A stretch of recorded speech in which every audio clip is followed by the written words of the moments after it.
Previously on the X-Men, Scott and Jean are thinking about leaving the X-Men for the safety of their family.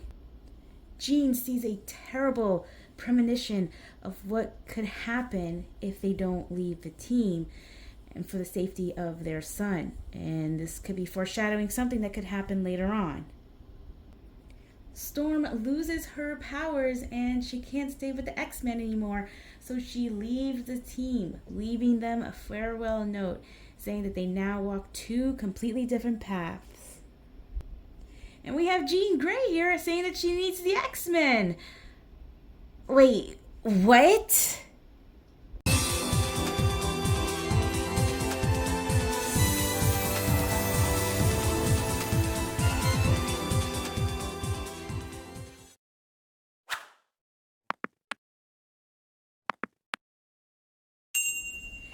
Hello there, everybody. How's it going? This is LunarStar103 here, welcoming you back to the Lunar Nightmare Network. And today I'm going to be reviewing episode 3 of X-Men 97, Fire Made Flesh. And oh boy, this was a doozy. Just so many things just happened here in this episode. How this is gonna play out and everything? Well, let's see. So we start off with everyone trying to figure out who this Jean Grey is that just stumbled upon them. And Jean uses her powers to try and see, like, what is going on, what are all these visions, like, you know, it's someone that looks like me. They don't understand, like, what's going on and all this stuff, and it's just so confusing. We see like a bunch of stuff, like clips from, not clips, just like little snippets from, like, you know, the old series and just everything. But then we go ahead and we see something here. It's like she wakes up in a lab type of thing and she manages to get out. Now we don't know what this is exactly, but we'll find out later on. And she gets out and she gets to the team just by walking around everywhere. It's not until she gets to where the X-Men are and gets to where she is, which is where everyone is at. Now, there's this kind of a blink and you'll miss it type of thing, but if you kind of get what's going on here, you'll know what's happening, but I'm going to try and see if I can get it. And this is as best as I'm going to get, but it's kind of a blink and you'll miss it type of thing. We see like this jewel type thing on her forehead, and then we see someone like laughing, and it just like reacts the minute she goes ahead and touches, you know, this Jean Grey that's laying on the sofa and everything. It's like, okay, what is going on here? And this is where Beast goes ahead and tells them a very shocking discovery.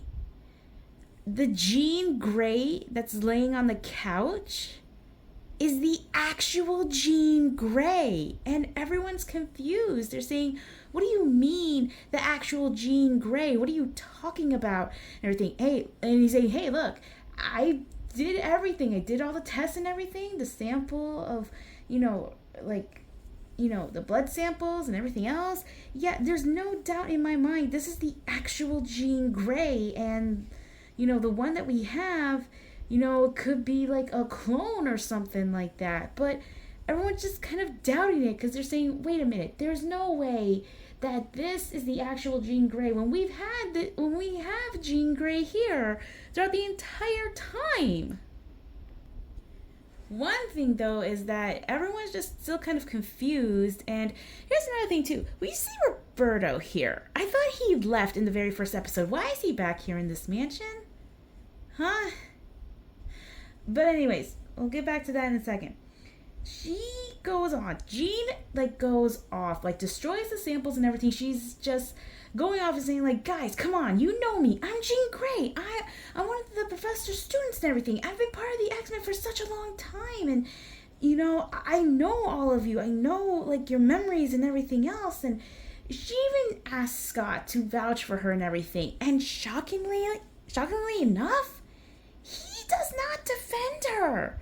Which, okay, you guys are husband and wife, but the minute he doubt something, it's like, yo, there's no doubt in my mind. He is now confused as well. And he's like, Jean, we need to be sure about all this. I mean, come on.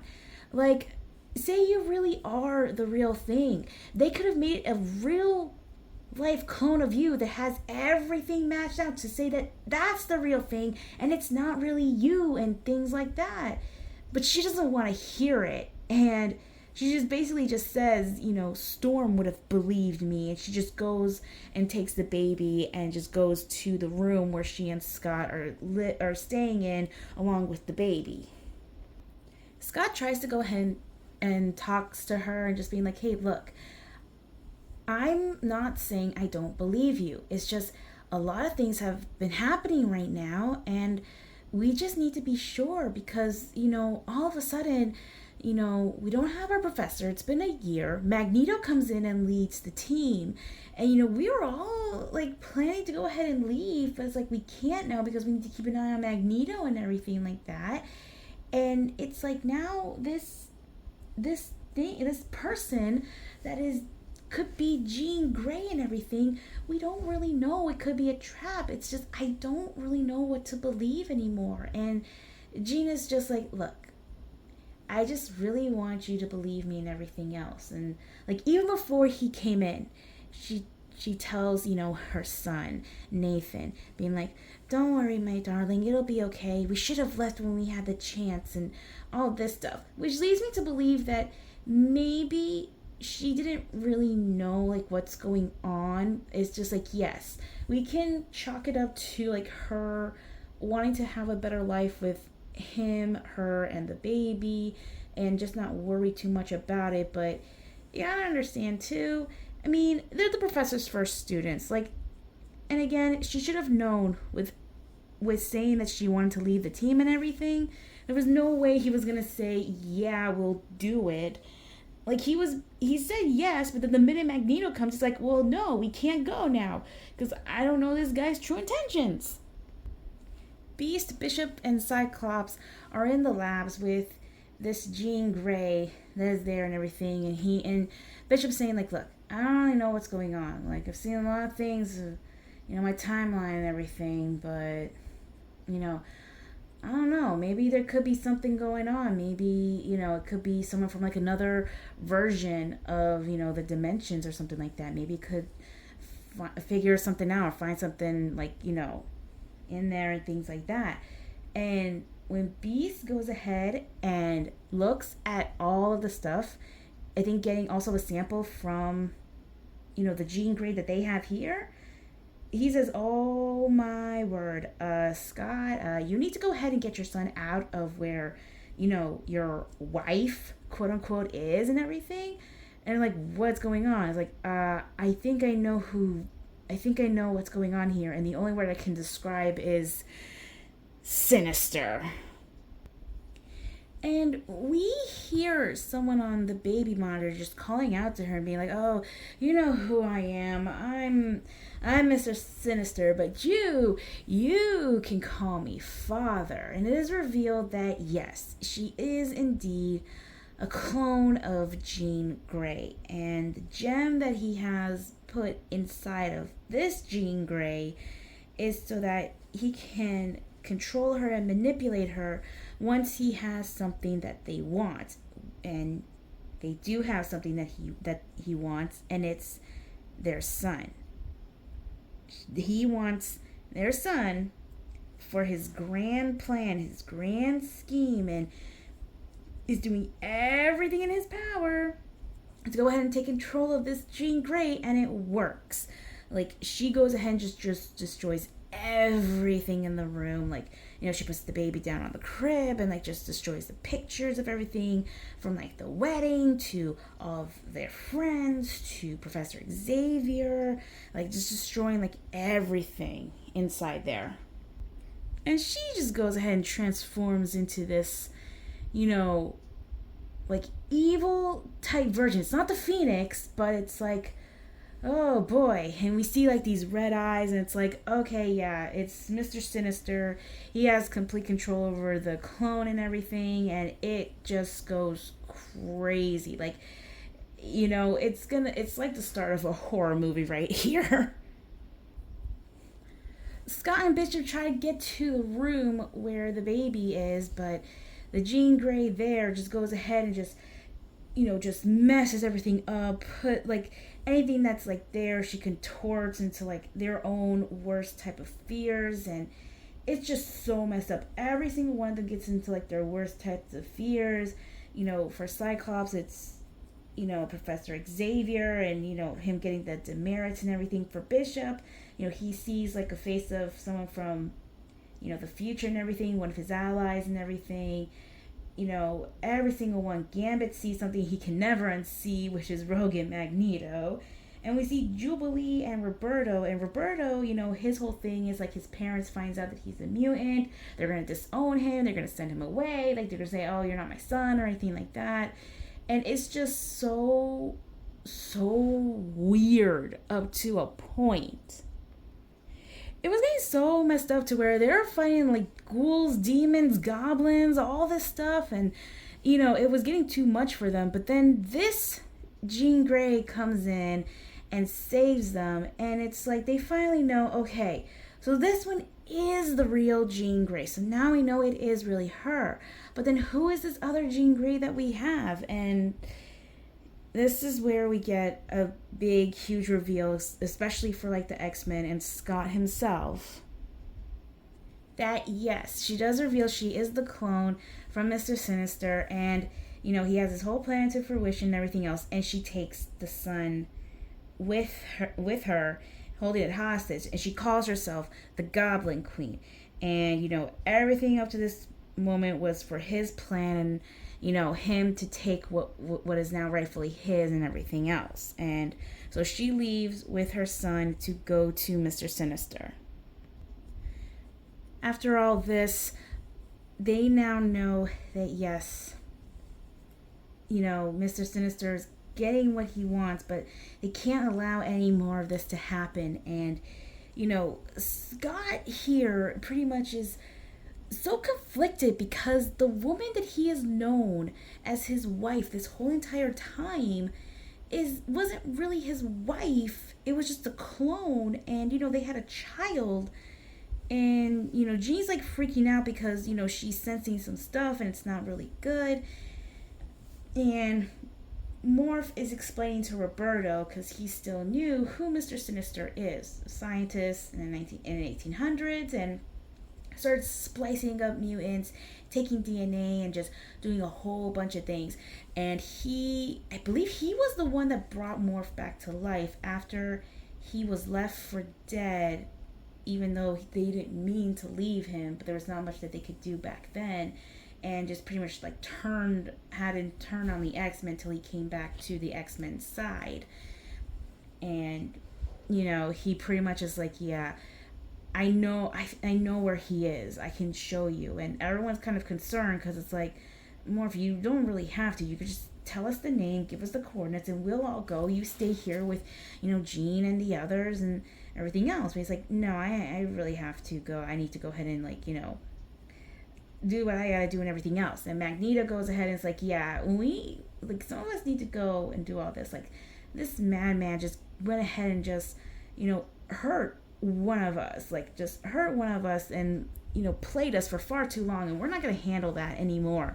So, he, Cyclops, and Morph all go to where Mr. Sinister and Jean, aka the Goblin Queen, is, so that they can go ahead and save, Scott's son, and, maybe try and go ahead and, maybe reconcile with Jean and everything, because he is now upset because he's saying, like, how can I lead the team if I can't protect my own son, my own her? Because at this point, it's like, to him, his whole life has been a lie. To him, it's like they're still kind of like in, like, boyfriend girlfriend type of things, but they weren't technically married. But then she was taken, so it had to be like between seasons, I think 3 and 4, but I want to say 3 is when she got taken and then replaced with the clone but it's really hard to tell at this point. But if you guys kind of know like what's going on, like how long was our Jean Grey that was from the start, from the original there, and when did we get this clone from and everything else? Like, I could be wrong, could be from season 2 onwards that we had the clone, but I think it's maybe from season 3 onwards was the clone. I'm not entirely sure, but let me know down below. But anyways, they go and find Mr. Sinister, and we see that, he is so happy and excited and be like, oh, yes, I have the offspring of Jean Grey and Scott Summers, and now I will use him to create the ultimate mutant. That's the one thing that he wants. He wants, like, the DNA of 2 mutants so that he can create this big ultimate mutant that will go ahead and follow his orders and take over the world for him and things like that. It's so messed up. They gotta go ahead and just, use the child for it. I'm like, that is so messed up. So the X-Men go, and Bishop goes ahead along with them. So it's just Cyclops, Magneto, Morph, and Bishop that go ahead to this castle, and they go ahead and they see the Goblin Queen. And I'm gonna tell you this: she kicked their butts. She beat them hard. Like, she got Morph, she got Bishop, Magneto. Like, anyone that could go up against Magneto, it's like, oh my goodness. This makes me kind of wonder, like, if the real Jean Grey can go up against Magneto as well, could she also have, like, the same type of OP maneuver as, the Goblin Queen here?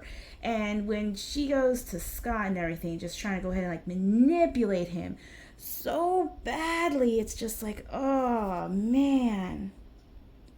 Jean is still feeling, like, the effects of the whole fights and everything else, because her and the clone is, like, connected still, and she's trying to go ahead and, like, wanting to help and everything. But Logan goes ahead and is, like, talking to her, is like, Jeannie, look at me, remember who I am and everything else. And, like, she touches him and remembers, and she sees him, and she says, oh my gosh, Logan, I remember you. He's like, okay, yeah, keep going, keep looking to my mind. And she sees certain things we don't see at all, but she starts crying and says, Logan, that's how you feel about me? He's like, yeah, and more. And and it goes really good until again she senses that Scott is in danger, and she pulls her hair up into her iconic ponytails. Like, we got the ponytail back, and now it's pretty much going to be a battle of the minds, so to speak. So Jean manages to go ahead into, both hers and the clones' minds and everything. And they go ahead and they just be like, okay, who are you? I know all this and everything else. And, we see, like, the Phoenix, because she's saying, like, I'm the Phoenix. I was reincarnated and things like that. But then we get to the point to where, where these memories start and everything. And then we see, like, a clip, like a little clip from their memories from the day we see Professor Xavier going to Jean's parents' house and seeing Jean for the first time. And we see him talking to Jean as a little girl and being like, oh, hello there, do you know who I am? And Jean, being a shy little girl, just basically says, my mom and dad called you to help me. They say that I think too much. And he says, oh, don't worry about it. And then telepathically he says, I'm like that too. I think too much as well. Just to let her know, like, yeah, I'm just like you. And we see this right here to where it's like, okay, they're not, like, dismissing her and just basically say, take her away from us, like, she's a freak and everything else. I think to them was kind of like, he could help her out with whatever problems that she had or whatever like that of some sort. And they see this memory and they're trying to figure out, like, what happened, because, like, we're slowly developing our powers like this, but when do we fully see, like, our powers, like, show exactly? And it was to where we see that, her old friend, Annie, she was playing and she got onto the road and there's a car coming and you can put two and two together and it just like breaks and they just said that was the day that we discovered our powers and that was when we were accepted into the school and everything. Then after that, the Goblin Queen just goes ahead and is like, I have all these memories here, but, and you have all these memories here, but, I don't know which ones are yours, which ones are mine, which are real, which are fake, and everything else. And this kind of is like a thing now because now it's like, it's kind of like to us too. Like, we don't know who was the real Jean, who was the clone, like, what memories are actually Jean's and what was her, or what was the clones and everything else, because there have been a few times Jean was taken by Mr. Sinister and everything, and we don't know like when during that time like she got taken that the clone was replaced instead of her. So it's just so confusing, and it's just to where like the clone wants to get rid of the real deal and everything. And like I said, battle of the minds. They are like, getting to where they are trying to fight with one another and everything else. And it almost looks like the clone is defeating her. But then it's to where, like, I don't know if it was Jean or like her own like memories or something like that, but it takes her to the point to where she found out that she was pregnant with, their son and everything. And the time that, they were in the hospital and all that. During that time when, the trial with Magneto was going on, Storm losing her powers, and, we get that scene to where, she's telling Scott, look, he has your eyes, and hey, don't you think we should name him? And it's like, yeah, I was thinking Nathan. And then she realizes, oh my god, I can't believe what I just did. I gave my son to this villain and I should have been the one to do all this. How could I have done such a thing to my own child? That is when, like, she goes ahead, Crystal's destroyed, and she no longer is under Sinister's control, and she goes along with Scott to go ahead and save their son, and they do save him and everything. And like you could tell they are about ready to go ahead and just like beat the snot out of Mr. Sinister and everything. But he's just basically saying like, yeah, you may think that you defeated me, but you have no idea what the future will hold and everything. And somehow he gets away, but unfortunately he gets infected with a techno-organic virus and everything. It's spreading throughout his body. And if you can figure out who this all relates to, you can guess who it was that Cyclops and the clone Jean gave birth to. I'm not going to go ahead and say anything, which that will be revealed in a later episode. But yes, I will get back to that in a bit. But yeah, there's no way that they could go ahead and get a cure for him here. Like it could take, months or years. And they basically are leaning at the years part because that type of illness and everything, that type of virus is going to take a while because they don't know what Mr. Sinister used and everything else. And it's like he kind of almost got what he wanted and everything. So the clone Jean asks Bishop, like, is there a cure in any of your timelines, in your timeline or anything? He's like, yeah, I think I know who I can give him to. An old friend of mine. He has like a cure for almost every single thing, and I think he's already developed a cure for this virus that, that's happening here.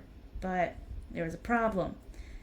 The bracelet that I have, the little like time wrist bracelet thing that he has, it only has enough power to send only Bishop and Nathan into the future.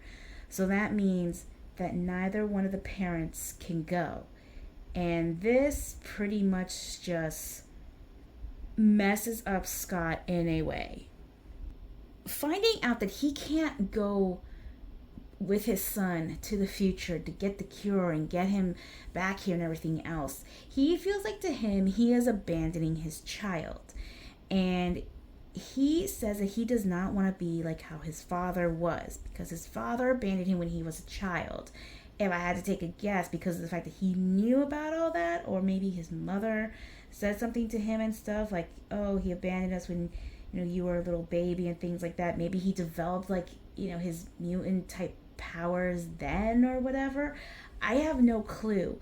But the fact that he is basically saying, I don't want to be how my father was to me, leaving me by myself and abandoning me when I was a child. I am not going to do that with my son. You guys all know what it's like to be abandoned and everything. And they're like, dude, we all know, but this is the only chance that you have to see your son and get better and everything. You're not abandoning him. You're getting him some treatment somewhere, and you're just basically saying like yes, but he's just saying like, no, I can't do it. I can't see myself without my child with us and everything. So the clone Jean goes ahead and gives a final message, a goodbye to her son, just basically saying, please remember, we did not abandon you. We have always loved you. We want to, have a future with you in it and everything. But right now, you need to go ahead and get better. And that future that we want you to have, I think it might be okay if we're not in it. So you go ahead and you get better, and, we'll see you real soon, my son. Please remember. And Bishop and Nathan go ahead into the future to where he can go ahead and get cured from his illness. And it's just so heartbreaking at like the end and everything. It's just like, had a time with their son and everything, but it's just like, because of what happened, there's just no way they can just, forgive him for what he had done and everything else, and now they can't be with their son anymore. So the clone Jean goes ahead and she's about ready to leave, but the original Jean Grey goes ahead and tells her to, stay here because it's her home too. And, she asks her, how much do you remember? And she's like, well, it's kind of weird, but I think I remember everything. And you're just like, then you know that I wanted to leave here. I wanted to start a new life. But now life is just unfair to us. We don't know when Sinister switched us. Which one of us was the Phoenix? Who married Scott? What memories are ours? And everything else. And yes, that is like a big factor in all of this. Because now it's like, because there are two Jean Greys, it's like now they can't really decide who was what. Like, where did this all start and everything else? And like, that's the thing too. Even when she said, we don't know when Sinister switched us, because we don't know too. Because, they're pretty much saying like, okay, which one of us was actually the Phoenix? Which one of us actually married Scott? Which one of us actually like did this or that, so on and so forth. And, they're just so, to her, it's just kind of like, I can't stay here knowing that, it's going to mess us all up. And we don't know, like, who's who and things like that, which memories are ours. And, the clone says, my next life will be my own, and it'll be the one that I choose. She's basically saying, I can't stay here at the house. I need to go on my own, like, start a new life. And Jean understands. And she says, take care, Jean. And we get her revealing a brand new name. She says, call me Madeline Pryor. So this is where we get the quote-unquote birth of Madeline Pryor. So she is now going to be known as Madeline Pryor. And we have our own original Jean Grey back. And they both say their goodbyes and everything. And, and really, like, Jean tries to go and like maybe try and comfort Scott, but right now it's just like awkward because I think to him it's kind of messed up too, to where it's like he doesn't even know who he was married with too, what happened and everything else during this whole entire thing. And it's just confusing for them now. And that's where we last see of the X-Men right here. But in a surprising twist, we go ahead and we see Storm somewhere in Texas, I believe that she was, and she's at a bar, and we see a mysterious person sitting next to her and just being like, whew, this heat wave is, not really looking good for us. I wish someone could just go ahead and, get rain here and everything else. And she's asking him, who are you? What do you want? How do you know about me? The guy introduces himself as Forge, and he says he is a friend of Charles Xavier.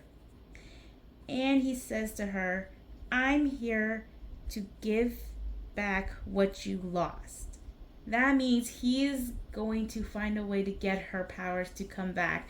And it's going to be the return of Storm. And she has the hope in her eyes. And that is pretty much where this episode ends. So I got to say, this whole entire thing, yeah, if you're into horror movies and stuff and a lot of things here, it's like, yeah, you'll get your fill here. And especially when you look in the deepest fears of the X-Men and everything, and the whole thing with like creating the ultimate mutant because of oh, I got the DNA of two of the most powerful mutants and everything else.